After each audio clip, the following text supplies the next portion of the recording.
Actualmente, cuando pensamos en una boy band, probablemente pensamos en grupos como BTS, TXT, Stray Kids o ENHYPEN. Grupos que hoy dominan gran parte de la industria musical y que normalmente relacionamos con el K-pop.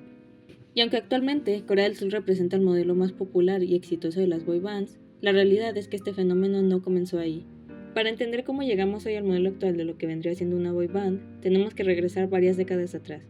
Porque la historia de las boy bands empezó mucho antes de lo que la mayoría cree y mucho más cerca de lo que esperamos.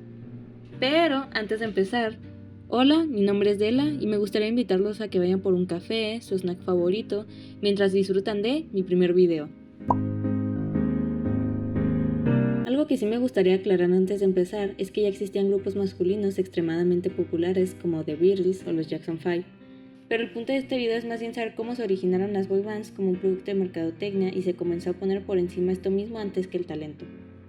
Dicho esto, comencemos. Para entender por qué hoy existen fandoms gigantes, mercancía masiva, relaciones parasociales y grupos cuidadosamente construidos para conectar emocionalmente con millones de personas, tenemos que regresar varias décadas atrás. Y para hablar del inicio de las boy bands modernas, tenemos que hablar de Menudo. Antes de Menudo ya existían grupos musicales masculinos, pero Menudo tenía una estrategia de marketing que funcionó tan bien que hasta el día de hoy se sigue utilizando como uno de los mayores catalizadores de masa. La música no solo se podía vender por el talento, también podía venderse a través de la fantasía, lo que hoy en día conocemos como una relación parasocial. Y esto fue notado por la industria, pero más específicamente por Edgardo Díaz. Que por cierto, aquí somos haters número 1 de Edgardo Díaz, Los invito a que vean el documental de Menudo para saber todo lo que hizo este señor, porque en serio es asqueroso. Pero bueno, fue este señor que comenzó a ver que gran parte del público que más consumía este tipo de grupos eran niñas y adolescentes. Pero, ¿cómo lo descubrió? Este señor, antes de ser el creador de Menudo, manejaba bandas de adolescentes mixtas, pero solo lograba tener alcance medianamente favorable y no resaltaban tanto. En medio de todo esto fue cuando comenzó a notar que los miembros del grupo que más recibían cartas eran los niños y todas venían de fanáticas. Ojo con esto, fanáticas. Aquí fue cuando pensó: claro, lo que las niñas quieren ver son más niños, así que crearé mi propio grupo de niños porque en la televisión no hay ninguno. Tal vez y en un futuro esta evolucione y se llamen boy bands y sean mundialmente famosos. Ya veremos. Así que, en lugar de buscar únicamente cantantes perfectos, comenzaron a construir un producto pensado específicamente para atraer a este mercado, el de los adolescentes y preadolescentes, claro que sí. Todo es un compás, la gente y lo demás se mueven sin pensarlo. ¿Quién puede ocultarlo? Siempre inmaculada la llevo por ti. La que hielo si decides con gaviota volar de mí. Cada integrante aquí tenía un rol muy marcado dentro del grupo. El tierno, el rebelde, el tranquilo, el guapo, el carismático. Y aunque nunca se dijeran directamente, la idea era que cada fan encontrara su favorito, entre comillas. Esto iba de la mano con la imagen, chicos jóvenes considerados atractivos para la época, con que supieran medio bailar y medio cantar, con eso tenían para contratarlos.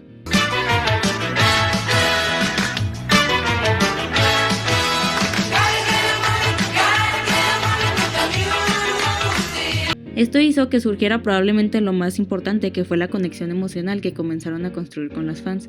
Entrevistas, revistas, conciertos y publicidad empezaron a vender indirectamente la fantasía de cercanía.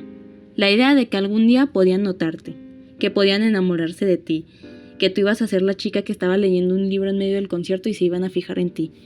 Empezaron a crear esta cercanía en la que sientes que sabes todo de su vida y que son tus amigos, o para algunas, sus novios no oficiales, porque claro, también hay esa gente. Soy fanático de Menudo desde hace muchos años. Okay. Y arriba Miguel y Robert. ¡Oh! ¿Son tus favoritos ellos? Siempre desde chico he sido fanático de Menudo. Okay. Y si tú pudieras hacer algo con ellos, ¿qué harías? ¡Hay muchas cosas! Incluso llegó a ser comparado con The Beatles porque en aquel momento era el único referente que se tenía. Pero la pregunta es, ¿por qué si eran tan buenos decayeron y no llegaron a triunfar masivamente como grupos actuales? Bueno, es que Menudo es una historia demasiado compleja que créanme que si me pusiera a contarla toda en un video, fácil nos quedaríamos aquí una media hora o más. Porque aunque Menudo revolucionó la industria musical latinoamericana y logró niveles de fama enormes para la época, la realidad es que nunca terminó de consolidarse globalmente como lo harían otras boy bands años después. Y las razones fueron muy obvias. Por un lado, el mundo todavía no tenía las herramientas necesarias para explorar este fenómeno al nivel actual. No existían redes sociales, ni streaming, fandoms digitales, ni plataformas que mantuvieran una conexión constante entre artistas y fans. Pero también existía otro problema mucho más notable. La industria estadounidense de la época seguía siendo extremadamente cerrada con los artistas latinos. Incluso con tal la popularidad que Menudo llegó a tener, muchas puertas importantes seguían limitándose simplemente por no encajar dentro del mercado dominante en esos años. Y aunque hoy parezca un poco extraño, en ese momento todavía era difícil imaginar a un grupo latino juvenil siendo tratado como una prioridad dentro de la industria estadounidense. Porque créanme, estuvieron así de presentarse en los Grammy, pero no pudieron porque no querían darle más visibilidad a artistas latinos. Pero sí permitieron que le dieran el premio a Michael Jackson porque pues igual querían un poquito de ranking, ¿no? ¿No les recuerda a ustedes esto a algo que pasó hace unos añitos con cierta boy band un poco popular? De hecho, se cuenta que incluso teniendo un impacto enorme en Estados Unidos, muchas veces seguían siendo vistos únicamente como el grupo latino. Hey man, you've got mashed potatoes all over your pants. You understand English? Yeah, I understand English. But what's the language you were talking? La estrategia de Menudo funcionaba increíblemente bien, pero a corto plazo. Era muy difícil mantenerla durante tantos años. Uno de los conceptos más característicos del grupo era la rotación constante de integrantes. Cuando los miembros crecían demasiado, cambiaban de voz o dejaban de encajar con la imagen juvenil del grupo, que realmente eran niños, o sea, vean esas caras. O sea, literalmente, era un niño. Vean, aquí podemos ver a Ricky Martin, de niño. O sea, niños, literalmente. Ay, no. No mames, qué asco. Las adolescentes existían como consumidoras, pero no como el centro del mercado. Menudo ayudó a cambiar eso. Las compañías comenzaron a entender que las fans adolescentes no solo escuchaban música. Creaban comunidades, compraban mercancías, seguían carreras eternas y construían una lealtad emocional gigantesca hacia sus artistas favoritos. Y fue aquí donde comenzaron a aparecer grupos que tomarían esa fórmula y la llevarían todavía más lejos. New Kids on the Block, Backstreet Boys, One Direction, boybands con muchísimo más presupuesto, exposición mediática y estrategias cada vez más refinadas para conectar emocionalmente con los fans. Y aunque cada una mantenía su estilo distinto, compartían algo muy importante. La idea de vender no solo música, sino una experiencia emocional. Voy a ser quien llega primero a tus sueños y así también dormida podrás besarme. Para enamorarte voy a cantarte. La fórmula seguía siendo exactamente la misma, pero mientras Occidente iba perfeccionando poco a poco esa estrategia, hubo un país que terminó llevándola a otro nivel completamente distinto: Corea del Sur.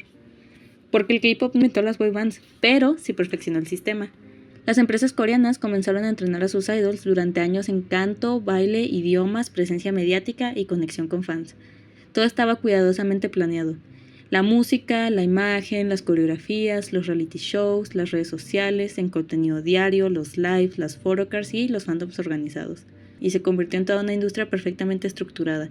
Y probablemente el mayor ejemplo de esto sea BTS. Un grupo que logró algo que décadas atrás había parecido imposible para una boy band: presentarse en los Grammy, ser mencionados en discursos políticos, romper récords globales e incluso convertirse en parte importante de la imagen cultural de Corea del Sur ante el mundo. Y es aquí donde podemos ver lo mucho que evolucionó la fórmula que comenzó décadas atrás con grupos como Menudo. Por lo que antes parecía simplemente música para adolescentes, terminó convirtiéndose en uno de los negocios más poderosos de toda la industria musical mundial. Las boy bands no solo cambiaron la música, también cambiaron la forma en la que los artistas se relacionan con sus fans y cómo funcionan actualmente gran parte de la cultura pop.